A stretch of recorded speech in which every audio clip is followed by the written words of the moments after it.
It's sort of like, right, I'm taking a winger off. Right, what wingers have I got on the bench? Terry, do a job for me on the wing, will you? Oh, Yeah, good no worries, news. boss. Silvera, could you ask Terry to get his boots ready?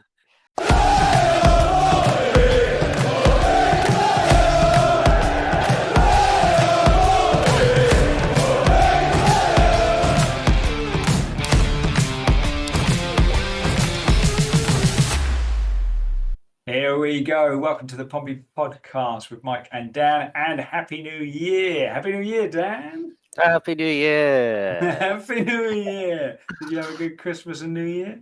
Terrific.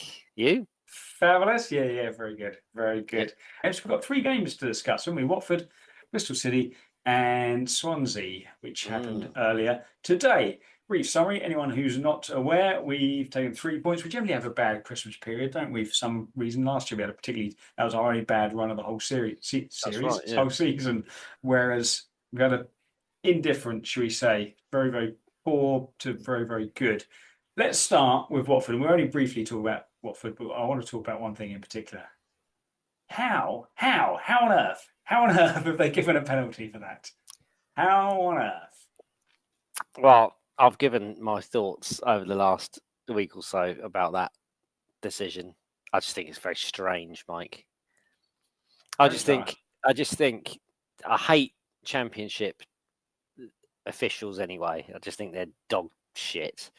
And what infuriates me is that when I'm at Fratton Park, I'm close to the linesman on the north stand.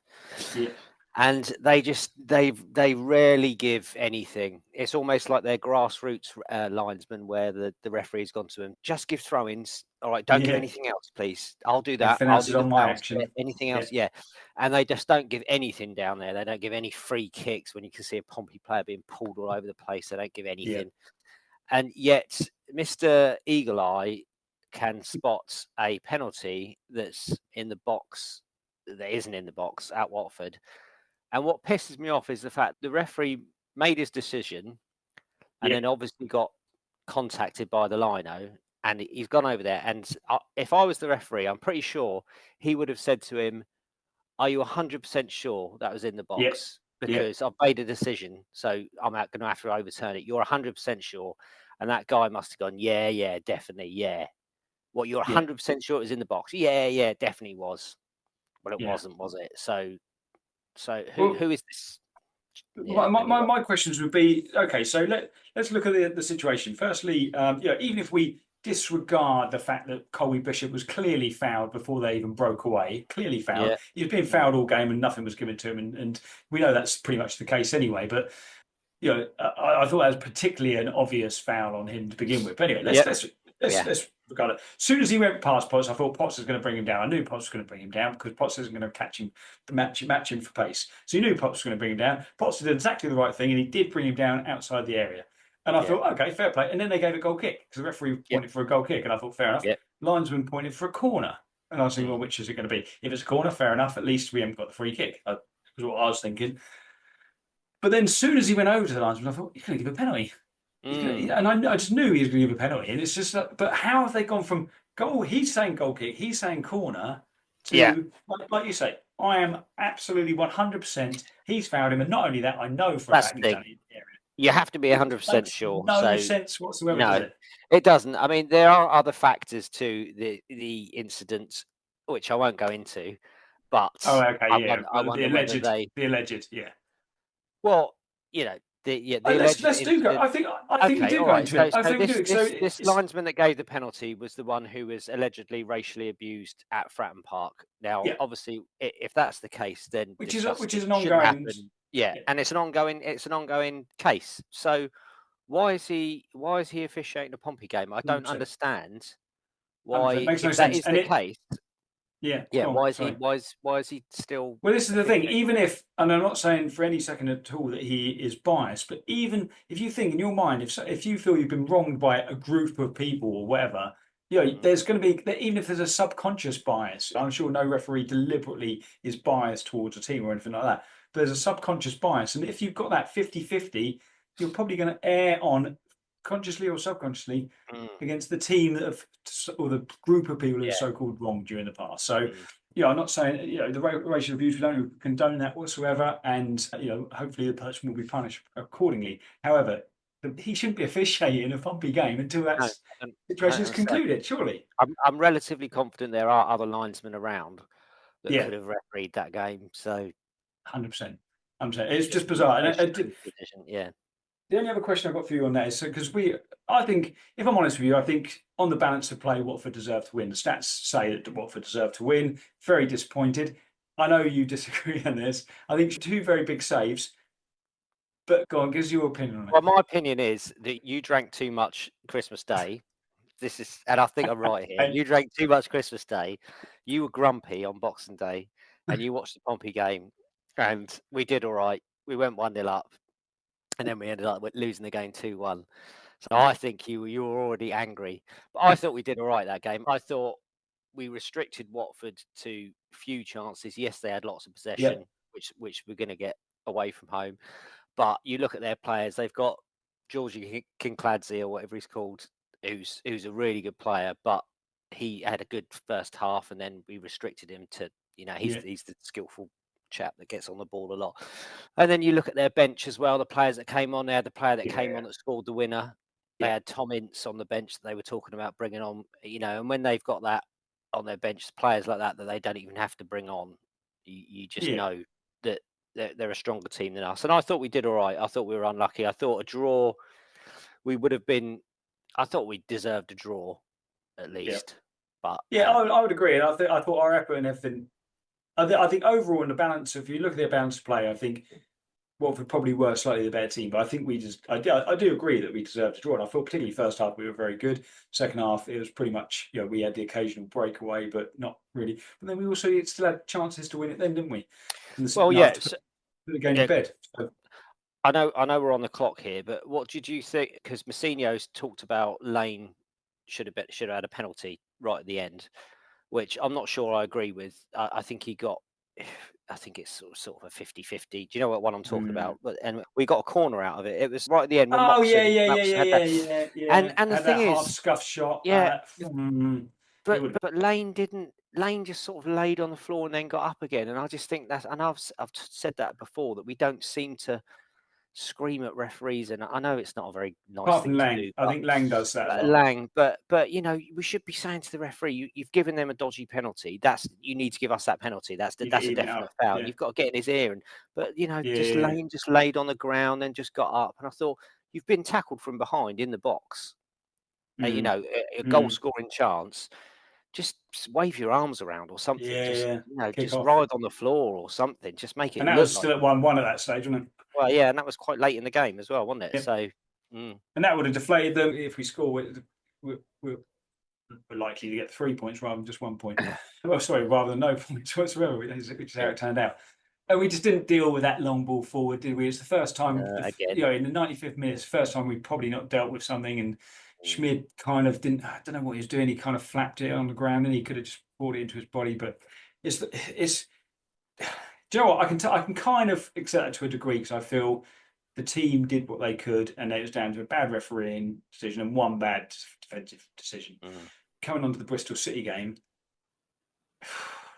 we knew. You even said to me beforehand, I'm not going to get annoyed by this because I know we're going to lose. it We don't have the strength in squad depth to be able to take out one of our best players, let alone taking out Lang, Potts, and Murphy, which is almost like he's almost like gone right. Who are our three best players over the last, over the yeah, course of the season and the last month or so, including Murphy? Yeah, I'm going to take all three of them out. I understand it's with a view to the Swansea game, and now he can yeah, look back on that and say, well, yeah, yeah, my decision was right because we beat Swansea. yeah, But it was putting us in a position where I knew we weren't going to get anything out of the Bristol City game, and it was a case of, well, you have to get 3 points at home to Swansea then. yeah. I think And had we not won today, that would have been yeah, serious question marks over yeah. its tactical But I think ability. when you look at the Bristol City game, it, well, 25 minutes, wasn't it? 3-0 down. And it was one of those awful away performances, which we've Yeah, seen this season. We've had 3 or yeah, 4 of those. And yeah, it was just, In fact, I think I even stopped watching it after. I can't even remember. I think I stopped watching it about 10, 15 minutes into the second half. I thought, I'll just leave things to do. So yeah, a lot of people said that the second half improved. It's one of those games where ultimately Bristol City have also got another game in a couple of days' time. They don't need to go full pelt, do they? They've won the game by half time. I think they just kind of sat on their 3-0 victory. They probably could have added an extra couple in the second half, but we could have possibly pulled one back towards the end. I don't think we had any really serious chances until 10 minutes to go, maybe even 5 minutes to go. I can't even remember their keeper being particularly troubled. But what was quite interesting, you saying about the Watford bench, I think when Bristol City did make changes, they made something like £4 million worth of players came off the bench. Which is probably more than our whole squad has been cost to us, wasn't it? So it just shows you the difference. And I'm not saying I don't necessarily believe that spending money gets you results. You look at Hull, for example, they spent £4.5 million on Kamara, and look at the situation they're in. So it doesn't necessarily get the results, but we need to invest. It's clear for the Bristol City game. Go outside our first 11, and Moxon did okay, but it was clear there were massive gaps in that midfield in the first half, couldn't you? Whereby it's just like, I think Potts works really well with Dozzell. I know Dozzell gets a lot of grief, and Potts obviously is the kind of the poster boy for that midfield too. But I think Dozzell does a lot of unsung work behind him. Yeah, I think he does. Yeah. And I think when you've got Moxon playing alongside him, it's just too. There was one situation against Bristol City where Dozzell got pulled out of position a little bit, and then suddenly there's nothing in behind. Do you know what I mean? Yeah. And that all happened from two things, actually, because one, Lane got pulled out of position, so Dozzell kind of went into where Lane had filled the gaps, whereas normally Lang would be covering that space and really closing down, putting that high press on. But so Dozzell got pulled out of position, and then suddenly, it's like two passes, bang, they're in there, a chance on goal. We can look at collective defensive issues. Pack clearly had a stinker against Bristol City. There's no two ways about that. Clearly showed his defensive frailties. I thought Towler actually did okay, and has done okay since, with the exception of the first 10 minutes against Coventry. I think he's actually been pretty solid. He's done all right. Done very well. But no one really came out of the Bristol City game with much praise, did they?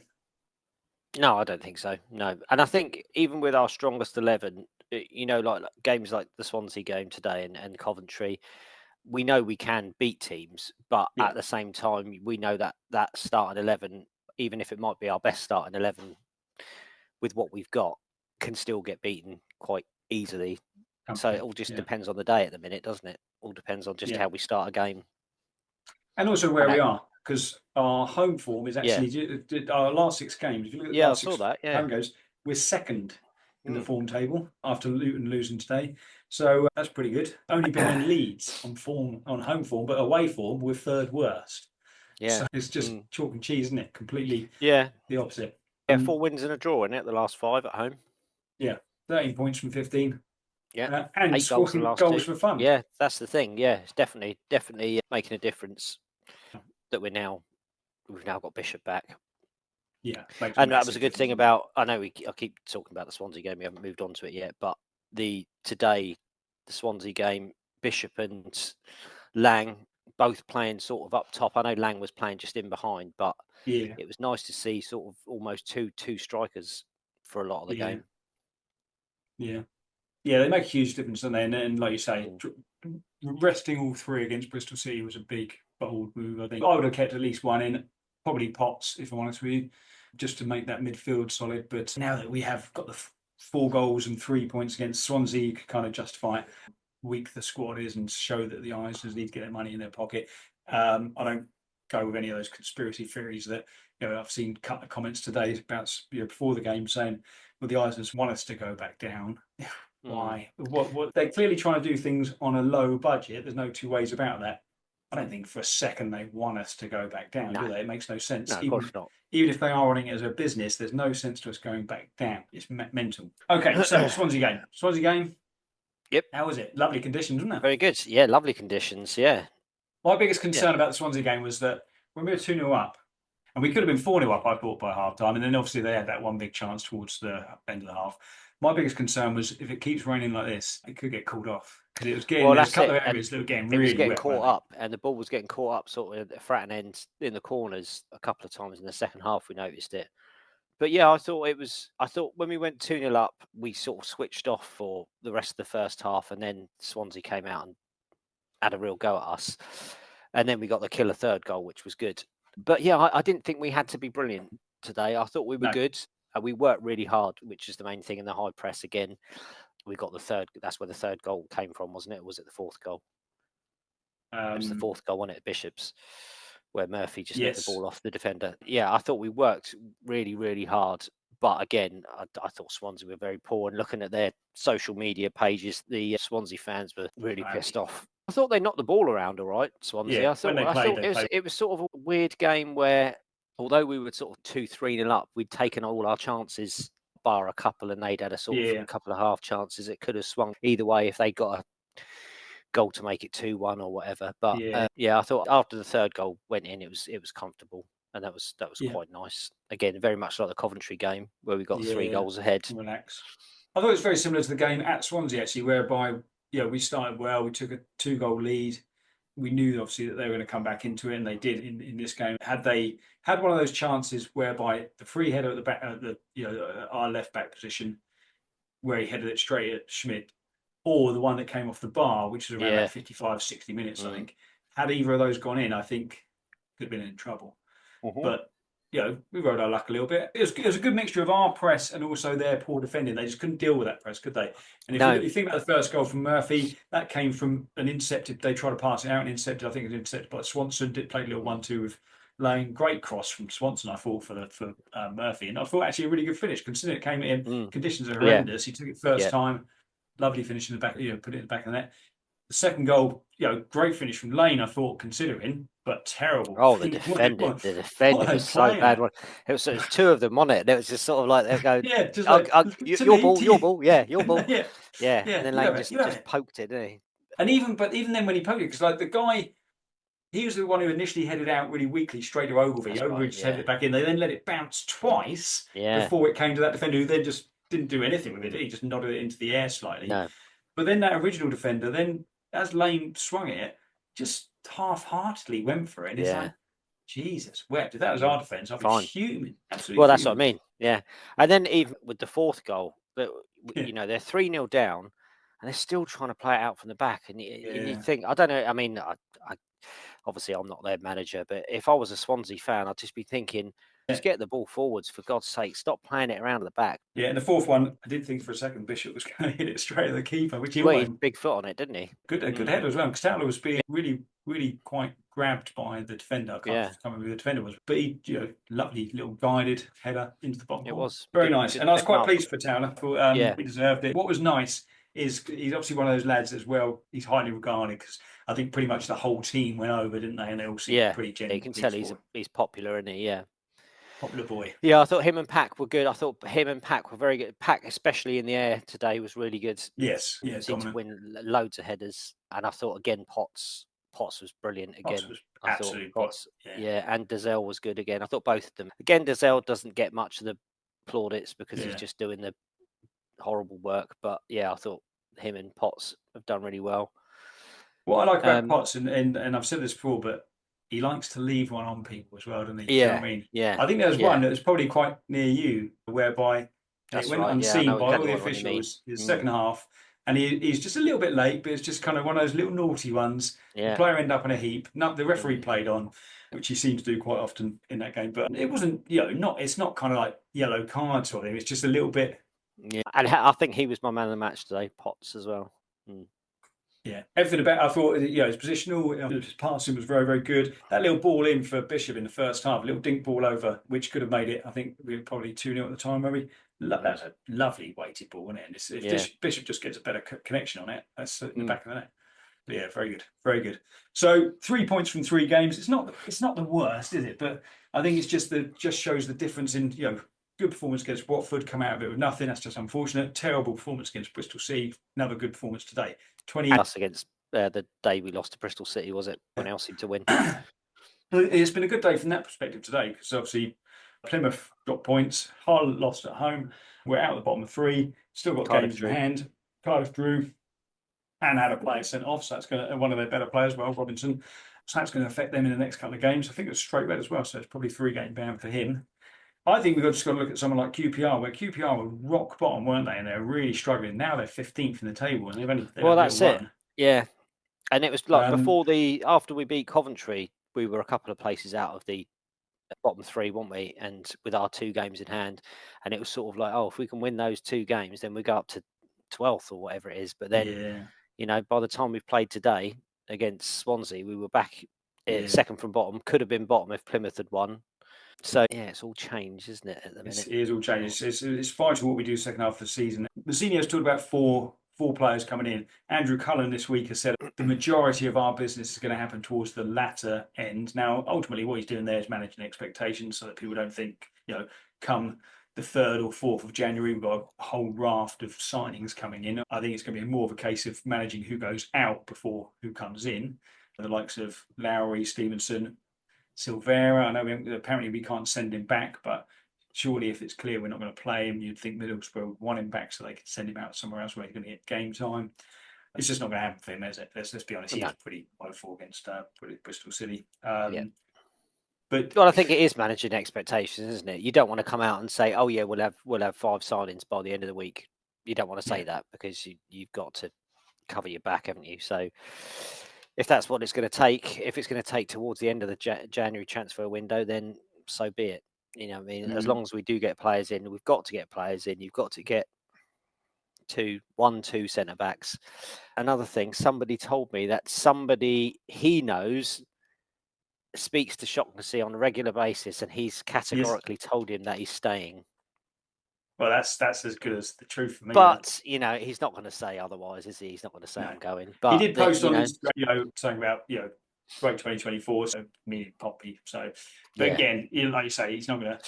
But you'd think if he's not planning on staying, he wouldn't post anything at all, would he? No.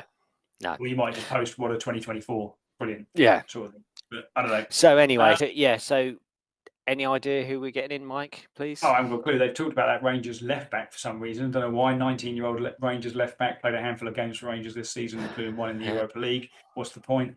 His left back position, we particularly need a 19-year-old person to come into a relegation battle. I don't think so. He may well be one for the future, but Mourinho said our senior signings in January are not going to be for the future. They're going to be for the now. So we need people who are somewhere kind of mid-20s to early 30s who are championship proven players, even if we're only getting them for 6 months, even if we're only getting them for 18 months. We're getting people who can come in and improve the squad now. That's all we need, isn't it? Doesn't matter who they are. So, like you say, centre backs. The only thing I'm thinking about maybe towards the end of this January is that they're looking to see how quickly Paul and Shaughnessy recover, because ultimately, if they're both back, suddenly that position is sorted. It should be. You've got Paul Shaughnessy, you've got Towler that can deputise, Pat can deputise, McIntyre. So so we should be fine. McIntyre, Towler, decent backups, Pat, decent backup. They're not starters for me. Midfield is still a concern. I think we need more depth there, and I think we still need a good attacking player. We need cover for Bishop and a good attacking wide player with plenty of energy and a bit of quality about him. Yeah. Someone like Abu Kamara. Yeah, it's not going to happen, I know. But so I don't know what I haven't really looked up. Do you know what? I did look at some of the rumours the other day. I know they're all ex-Pompey players, such as Joel Ward, Jed Wallace. Joel Ward, I heard, Matt Clark, for some reason. Why is he going to leave Middlesbrough and come back to us? I think he's playing regularly for Middlesbrough. Because he used to play for Pompey, Mike. So you have to say ex-Pompey players will want to come back to Pompey. Because they love the club. And that's fair enough, but I don't think you would drop in. I know Richie's done it, but Richie's at the tail end of his career. But I don't think Jed Wallace is dropping his 45 grand a week wages to come to play for Pompey for 10 to 15 grand a week, is he? Or it could be a loan, who knows? But I don't Jamal think he's the sort of nobody player said him. We need. Again, he's regularly playing for Wednesday, isn't he? Yeah. Oh, yeah, okay. All right. I don't know. We need players, and we do need players. I think we need by mid-January, really. 7 league games in January. We're going to be on 29 games by the end of January. We're looking at the tail end. Very late, isn't it? Next on Sunday. Just looking at the tough old games. Fixtures. Current top in the next few weeks. See, this is the problem, isn't it? This is when you look at the fixtures and start thinking, can't see us winning that one. Can't see us winning that one. It's just the home games we've got. So we've got Sunderland away.